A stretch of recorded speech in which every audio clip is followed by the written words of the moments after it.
Hello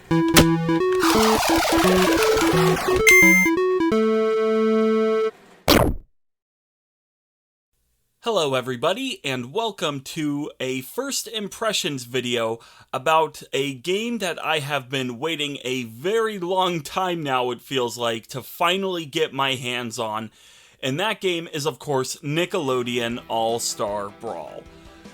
This video is going to be not scripted at all. These are all my rough first thoughts that I'm just talking into the microphone here.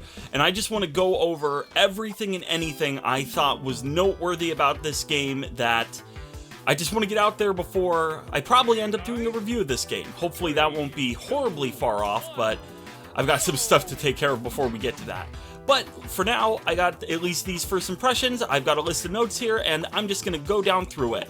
And we're going to go in order of my critiques, basically, with the game right off the bat, to the stuff that is just whatever. It's just there. Could be either way. Could be seen as bad or good or just whatever. And then we're going to end with the good stuff. And I want to get the bad stuff out of the way first because I really do have a ton of positive to say about this game, but there is a couple nitpicks and a couple odd choices that I do want to address before we get into the good stuff here.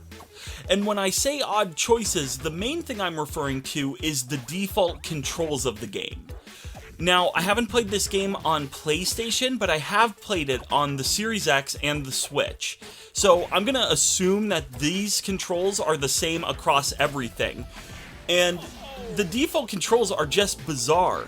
How it works is that the bottom button is your light attack, the right button is your strong attack, the left button is your special, and the top button makes you jump. And that is incredibly awkward for me. I don't know if this is like everybody feels like this, so I genuinely want to know what you guys feel about these default controls. But I really don't understand why they went for this. How I would set up the controls, I'll show it on screen as well, is the bottom button should make you jump, the button on the right should be your strong attack, the left your light attack, and the top button is your special.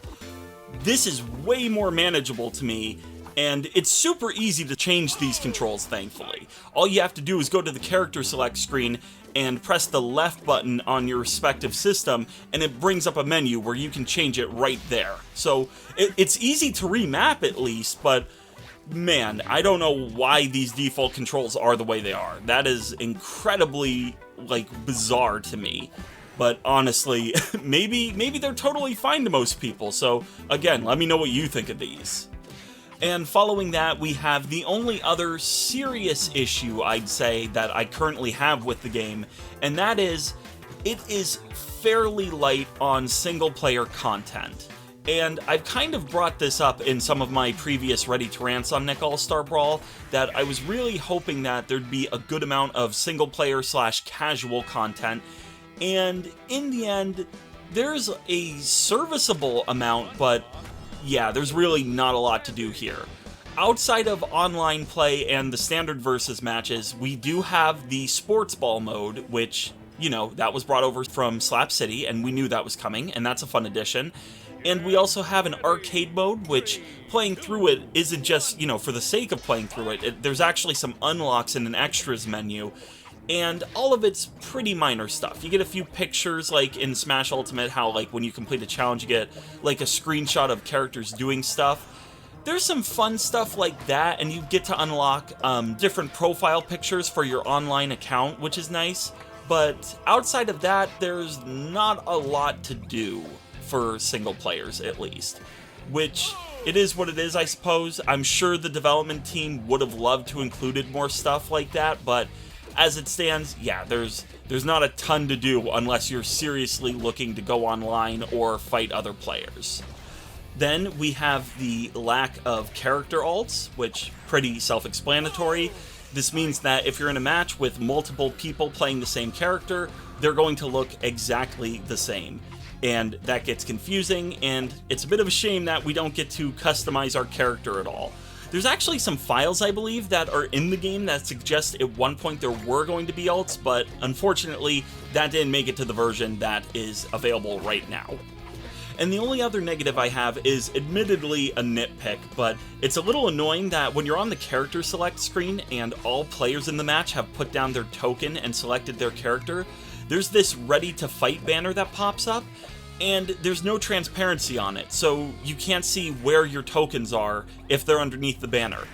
Again, this is pretty nitpicky, but it'd be nice if there was a little transparency on it so you could actually see your token if you want to pick it up manually and move it to somebody else. Moving along to the mediocre stuff, we have CPU players. And there's nothing actually wrong with how they fight. They put up a decent challenge at like levels 8 and 9. The issue I notice with them is that on a lot of stages where it's not just like, platforms, they really struggle understanding how to recover. Like on the Hey Arnold stage, if they're on a car that starts driving ahead of the bus, they will have no clue how to get back onto the bus. And it's not that major of an issue. Again, they're just CPU players, but it's funny that they really don't understand, like, go over here to survive. And the only other mediocre thing is the stage music, which now that I've heard every single track in the game, it's perfectly fine, it's perfectly acceptable, there's nothing wrong with it. But there's nothing really right with the stage music either. It gets the job done, it fits the feeling of each show, but that is all. There's not a single track here that I can think of that you might be humming to yourself after you've put the controller down. But finally, here we are at what is by far the biggest, and might I add, the most important section for this game, and that is the good stuff. And there's a lot, so we're gonna go through these pretty quick. But the one I want to spend the most time on is first, and that is the gameplay. Because the gameplay in Nick All-Star Brawl is lightning fast. It looked fast in the trailers that we've seen and all the game footage that we've been able to get our hands on lately, thanks to like the developer live stream and everything. But actually getting to see this game firsthand and play it, it is so quick. And not only is it quick, the controls overall actually reminded me less of Super Smash Bros. And more of a more streamlined version of PlayStation All-Stars, with like the 3 attack buttons you have, which also, it was really shockingly easy for me to adapt to that. I thought it would take a while, but it only took me a couple matches before it really sunk in that you have light attacks, strong attacks, and then you have your specials, instead of just neutral attacks and then your specials. And all of this feeds into, this game is solid, mechanically speaking. I was honestly, despite how hard they've been pushing for competitive, there was a small part of me that was like, where isn't this game gonna be quite as polished gameplay-wise as Smash? And it's just not. It is on par, mechanically speaking, with Smash. Everything is so razor-sharp focused on being competitive that it is just a blast to play. And that also extends to like the Nick All-Star Brawl unique mechanics, like how you have mid-air grabs and the way blocking functions here, and how you can reflect projectiles with strong attacks. All of these mechanics and everything else are universally fun additions to the gameplay, and it really serves to give Nick All-Star Brawl its own identity when compared to other platform fighters. And it's because of that solid gameplay base, the entire cast is fun to mess around with. I've played at least one match with every single character in the game. My current 2 favorite characters to play as are Reptar and Aang, which I was predicting, and turns out I was right. Aang's flowing combo game is just like mesmerizing once you get like familiar with it, and the fact that Reptar kills so early is never not entertaining. He just needs like 5 moves and he can knock you right off the stage. And everybody has something that feels like this, which, again, it just makes everybody fun to experiment with. I can almost guarantee that there is somebody for you in this roster if you play around with everybody a little bit. So in summary, the gameplay of Nick All-Star Brawl is just as good as we thought it'd be. If you're looking to play a platform fighter with deep mechanics, this is the game for you. And moving on with our good stuff, next up we have the stages. And this might be a little surprising considering how competitive focused I just was there in the gameplay section, but every stage in Nick All-Star Brawl I found is really enjoyable to play on, and that includes the stages with hazards. Some standouts for me are like the Flying Dutchman's ship, which is just a really neat platform layout with a great aesthetic. And the turtles, I forget the name of the stage, but it's the one where you're in the sewer and like the grates in the background spew out that slime. It's really fun. It's super interesting to see what kind of hazards these developers thought of, even with their competitive focus. And somehow they made a stage list where I really don't have any complaints. The only stage that borders on being a little much is like the Powdered Toast Man stage, where you're fighting on top of all those food items like on a kitchen counter. It's really cute looking and it's fun, but it can be a little much. It's kind of like the temple of Nick All-Star Brawl, if you will. But all stages are fun to play on, and all stages look great. Like, I was actually impressed how good this game looks in person, and not only do the stages look and feel great, they're really packed with references.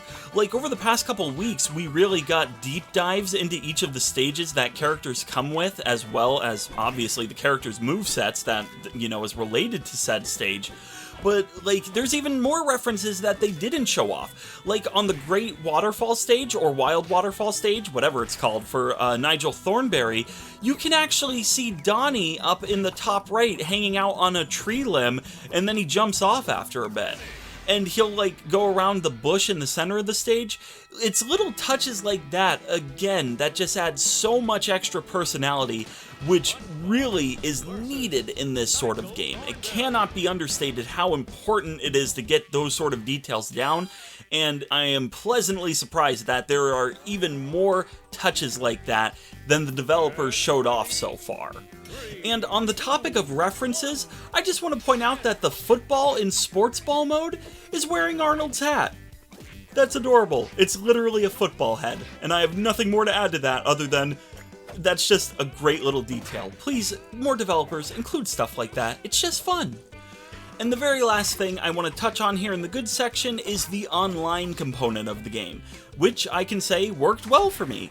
I didn't get a ton of time to mess around with it. I only did 3 quick play matches total. I was mostly concerned with just trying out the different characters and stages and modes in the game, but for what little I used it, it worked very well. I didn't have any lag, and it was enjoyable. It was fun going against other players, but I didn't have a ton of time to mess with it, so hopefully it's that consistent the whole time and I didn't just get a good experience, but considering the game does have rollback, I can assume safely that the online is pretty stable here. And I do believe that just about covers all of my thoughts on Nick All-Star Brawl right now. And I gotta say, I am overall very pleased with the game that we received here. There is, like I said earlier, a couple things here and there that is either a little odd or a little disappointing, but the core gameplay, which is where the focus of any video game should be, is rock solid. The gameplay is perfect for what they were showing in trailers and such, so if you were interested in playing this game based on that, go get it. If you want something fun to just mess around with, just know going into it that there's not a ton of extra stuff to do aside from fighting, but if you like platform fighters like Super Smash Bros., there is going to be something for you to enjoy here, at least in the core combat. I do believe I'm finished, so let me know what your first impressions of Nick All-Star Brawl are. How do you feel about the mechanics of the game? How do you feel about the characters? Do you have a favorite character already? Let me know, and I will catch you guys in the next video.